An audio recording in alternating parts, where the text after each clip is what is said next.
Sanibonani. Ninjani? Nathi siyaphila. So, yazini guys, sometimes kumele uhambe. Sometimes isikhathi sokuhamba. This is not for everybody, because not everybody's supposed to leave the territory where they are. Some people are called to stay in that territory, and their purpose and their calling is primed for that territory. But sometimes we grow up in environments and we're bred and crafted in environments that teach us a certain language. We find comfort in that language. We find comfort in that perspective of that environment. We find comfort in just the general worldview of that environment. So much so that we struggle to do anything new in that environment. We struggle to tap into skill sets, abilities, resources, and worlds within ourselves that need to manifest into opportunities for us. Because sometimes it's not so much that we fear what people are going to say about what we're going to do, but we fear that they're going to ostracize us once we possibly get over that fear, right? We've heard people, we've been in spaces where people say things like, uzwile bathi uJosiah uzovula internet cafe. Josiah i-cousin kaSibusiso. Uthi internet yenzani? Shem. Lawa ma computer ngeke last nokulasta like Dube. Right? We've been there when people say things like, "Waboni sebashumayela." Where? And we've been in those spaces, and in those moments we felt that like discomfort of like that mocking and that sneering and that jeering. It's uncomfortable because we've done it, and we know like the ugliness and the nastiness of that atmosphere, and we know that what follows is harsh judgment and ostracization, right? And rejection. And so we fear that we'll be alone, unwanted, further unseen, and misunderstood. Because territories are not just regional, they're psychological. Territories are not just regional, they're psychological, and they're also spiritual, right? And sometimes some regions have gatekeepers, physical gatekeepers and spiritual gatekeepers, who are like, Abantu bala, they only go this far. La, in this territory, we only go this far, we only do this much, and ayoko zondlula. Imovula magate, minyango na magate. It reminds me of that track. I think it was Mapaputsi. Guys, you know my age, ne? So you know, it's like, I would know the song. And it used to go, Imovula magate, iminyango na magate. And so that's what some people do, spiritually and physically. And they're like, yay, so that's why sometimes you have to go. And again, not everyone has to go physically. Some people have to go spiritually. Some people have to go psychologically. Some people are called to that particular area to break down those structures that keep the status quo in place. Some of those structures are powers, rulers, principalities.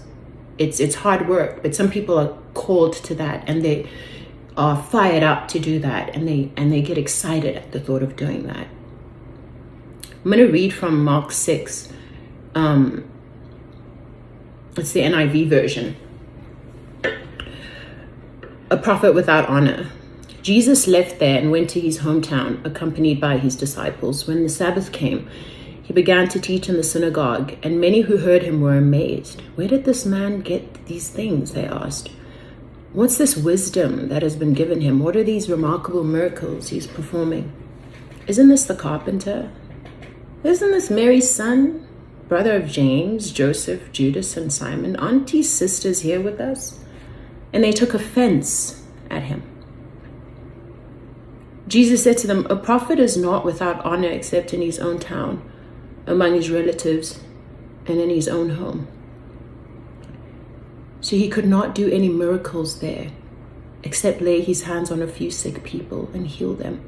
He was amazed at their lack of faith, the Bible says. I mean,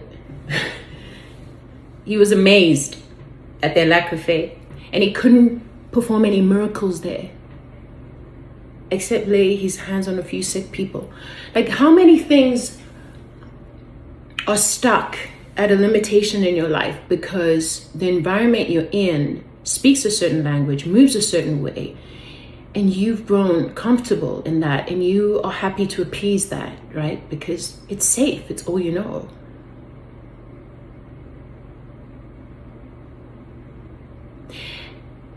And sometimes your faith, and most times we're called to that. We're called to a faith that's bigger than what we see. We're called to a faith that points to an evidence we don't see around us, right? And some of us, our faith is like gnawing at us and like pumping us up to say, hey, let's get out of here. Let's get bigger. Let's expand. There's opportunity to expand. There's horizon here. I want you to see it. And you see it, but you're like, oh, not me. A couple of weeks ago, I was doing this devotional that I found on YouVersion. And in the devotional, the author says, hey, how about you ask the Lord to break you? And he was referring to asking God to break that hard exterior or hard shell that is immovable, that is not malleable, that doesn't allow anything new in or let anything out, right? And he was saying, what would it look like if we prayed the dangerous prayer of, God, break me, so that you can penetrate, so that the instruction, the light of your instruction, the light of your word, the light of your truth can penetrate to the parts of me that need to be awakened, so that your breath can touch the dead bones of my life, right? And he was daring us to ask God to break us. And so, Mina, when it comes to spiritual things, I'm usually like, hey, we ride at dawn. I'm down. Let's go, right? And then when I'm in the middle of it, I'm like, Jesus, help me. What was I thinking? But I love it because God always meets me. He always meets me in the middle, and he's like, hey, chill, I got you. So a couple of weeks ago, let me say a couple of months ago, I prayed that prayer. And I said, Lord, break me. Hey! The things that followed. When I say flames, amalangabe, like wavuta, right? Things fell apart. And there was so much upheaval. Every toy got thrown out of the cart. And I was like the disciples in that boat going, Jesus, how can you be sleeping? We're dying, Baba. Every day I was like, God, I'm dying. If you don't come today, I beg. But as time went on, I realized that God was breaking me into like some of the greatest adventures, and some of parts in me that have died, that I long forgot about, that I've even given up on. And that there was a whole new vista, a whole new view, a whole new world that he wanted to bring me into, a clearing. He wanted to steady my feet in this new place. But it wasn't gonna happen unless some things broke. And I had to ask him to break them. And because Jesus is ever the gentleman, he's never gonna just bulldoze himself into your things. He's gonna wait for an invitation, a desire, a request from you. So again, there are some things that want to expand in your space. You want to expand, you want to grow. You're tired of reaching for the lowest hanging fruit. It's time to get a ladder, lean it against the bark of the tree, climb up and reach for the highest fruit. But you might have to leave. You might have to go. And I know that looks scary and it looks impossible. But it's doable. And some of you know that that's what's waiting for you. Because you know you're that kind of person when people say, I'm getting on la path. That thing, you can't do that thing. That thing's not done. You're like, watch me. You're like, and I'm not wrong. And if you're that person, ask God to break you in that area. Because he wants to introduce you to an unimaginable world, paradigm shift.